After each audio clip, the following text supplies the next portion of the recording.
Hi, my name is Arondekar.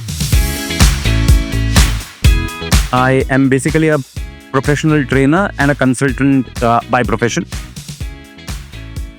And I have had second opportunity to interact with the amazing students that this university has.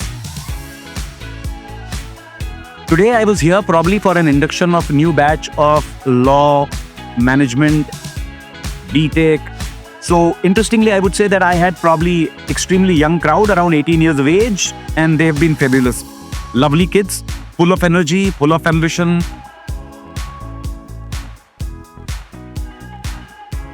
And if I talk about this amazing infrastructure that this university promises, it's too good. मुझे यहाँ पे आके कभी भी ऐसा नहीं लगता कि मैं किसी academic institute में आया हूँ. I feel like I have come to maybe a 7-star resort.